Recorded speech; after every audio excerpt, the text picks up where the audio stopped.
So, ito na naman tayo. Meron na naman tayong content. So, panibago na naman natin itong pag-uusapan. Manood lang kayo dito sa ating panonood. Panood kayo. Total waste of time. Presenting him to be an expert na hindi naman pala. Tapos, hindi binanggit dito na meron pala siyang kinaharap na kaso at meron pang hiling na ilagay siya for preventive suspension. No, ang kaso niya ay hindi biro-biro. Arbitrary detention, delaying release, search warrants maliciously obtained and abuse in the service of those legally obtained, searching domicile without witness, falsification by public officer, employee, or notary or ecclesiastic minister, perjury, robbery, extortion, theft, pagnanakaw. Mabigat ang kaso nito. It goes into the very character of the person presented to be an expert witness.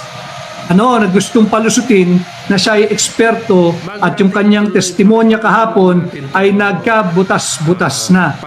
Wasak ang prosecution sa sarili nilang opensa. Yung military and other law enforcement offices, yung Ombudsman Muleo, MOLEO. Ibig sabihin po ng MOLEO, military and other law enforcement offices. Tingnan ninyo kayo na po ang humusga. Wala akong sasabihin, kayo mahumusga. Ang reklamo laban sa kanya isang joint complaint affidavit with motion for preventive suspension. Ito yung kanyang kasong kinaharap. Criminal case, ang criminal case na kinaharap ni Hilong Talilong ay violation of Articles 124. Ano ba yung Article 124 ng Revised Penal Code? Ito yung tinatawag na arbitrary detention. Mabigat na kaso yan, arbitrary detention. Meron din siyang violation ng Article 126. Ano yung Article 126?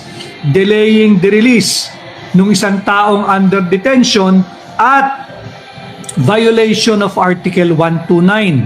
Ano po yung 129? Yung search warrants. Pakinggan ninyo Search warrants maliciously obtained and abuse in the service of those legally obtained. Seryosong kaso ang kinakaharap nitong Hilong Talilong na si Agent John Mark S. Kalilong. And itong si Kalilong nahaharap sa kaso, ang daming aligasyon dito. Meron din siyang violation ng Article 130 of the Revised Penal Code. Anong kaso yan? Searching domicile without witness. Bawal ho yun. Kasi pag may nagpunta sa inyong tahanan, pulis, kinakailangan yan bago nyo papasukin upang gampanan yung pagsisearch ng inyong tahanan or premises, merong testigo. Kinakailangan yung barangay captain, yung barangay kagawad, kung pwedeng may pari dyan sa tabi ng bahay nyo, may simbahan, pakiusapan yung pari.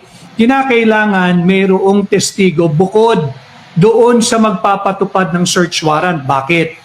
Upang maiwasan yung pag-aabuso, upang maiwasan yung paglabag doon sa linalaman ng search warrant, sapagkat yung search warrant, malinaw doon, tukoy dapat doon. Ano lang bahagi ng inyong pamamahay ang dapat nilang halugugin? Ano lang ang kanilang hahanapin o hinahanap? Hindi pwedeng open search warrant yan.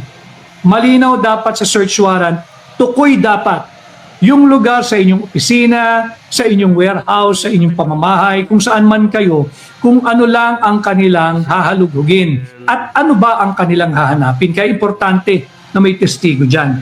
So itong si Agent John Mark S. Kalilong, yung nagpanggap na expert, ay nahaharap sa patong-patong na kaso.